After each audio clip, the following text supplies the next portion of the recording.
ମାଟି ଭିତରେ ଥିବା କେତୋଟି ହାନିକାରକ ଫିମ୍ପି ଓ ଜୀବାଣୁ ଫସଲର କ୍ଷତି ପର୍ଯ୍ୟାପ୍ତ ପରିମାଣରେ କରିଥାନ୍ତି। ସେଇମାନେ ହିଁ ବହୁ ପ୍ରକାର ଫସଲର ରୋଗ ଆକ୍ରମଣର କାରକ ହୁଅନ୍ତି।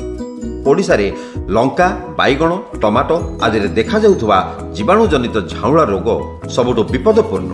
ଝାଉଁଳା ରୋଗ ମୁଖ୍ୟତଃ ଓଡ଼ିଶାର ଉପକୂଳ ଅଞ୍ଚଳରେ ଅଧିକ ମାତ୍ରାରେ ଦେଖାଯାଏ। ଝାଉଁଳା ରୋଗ ଚେରଜନିତ ରୋଗ, ଯେଉଁଥିରେ 40ରୁ 100% ଫସଲର କ୍ଷତି ହୋଇଥାଏ। ରାଲ୍ଷ୍ଟନିଆ ସୋଲାନାସିରମ୍ ନାମକ ଏକ ଜୀବାଣୁ ଏହି ରୋଗର କାରକ। ଏହିପରି ଏକ ନିଶ୍ଚିତ କ୍ଷତିରୁ ସୁଧାରିବା ପାଇଁ ଏହି ରୋଗର ନିରାକରଣ ବ୍ୟବସ୍ଥା ନିହାତି ଆବଶ୍ୟକ।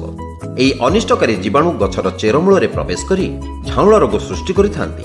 ଏହି ରୋଗରେ ଆକ୍ରାନ୍ତ ଗଛ ସମ୍ପୂର୍ଣ୍ଣ ଭାବରେ ଝାଉଁଳିଯାଏ। ଜଳସେଚନ କଲେ ମଧ୍ୟ ଗଛ ବଞ୍ଚିପାରେନି କି ଝାଉଁଳିଥିବା ଗଛ ସତେଜ ହୁଏ ନାହିଁ।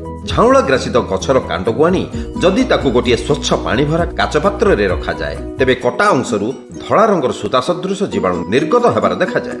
ଏହି ସାଧାରଣ ପରୀକ୍ଷା ଦ୍ୱାରା ଜଣେ ଚାଷୀ ଜୀବାଣୁଜନିତ ଝାଉଁଳା ରୋଗକୁ ଚିହ୍ନିପାରେ। ଏହି ଭୟାନକ ରୋଗରୁ ଫସଲକୁ ରକ୍ଷା କରିବା ପାଇଁ କେତୋଟି ପରିଚାଳନା କରିବାକୁ ପଡ଼ିଥାଏ। ଜୀବାଣୁଜନିତ ଝାଉଁଳା ରୋଗ ଅଧିକ ଅମ୍ଳୀୟ ମାଟିରେ ଦେଖାଯାଏ। ସେଥିପାଇଁ ଏହି ମାଟିରେ 10ରୁ 20 ଟନ୍ ମାତ୍ରାରେ ଚୂନ ମିଶାଇଲେ ସେଥିରେ ରୋଗର ଆକ୍ରାନ୍ତ କମିଯାଇଥାଏ।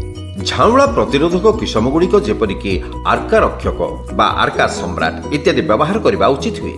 ତା ଛଡ଼ା କଲମୀ ଚାରା ବ୍ୟବହାର କରି ଏହି ରୋଗରୁ ସମ୍ପୂର୍ଣ୍ଣ ଭାବରେ ମୁକ୍ତି ପାଇହେବ।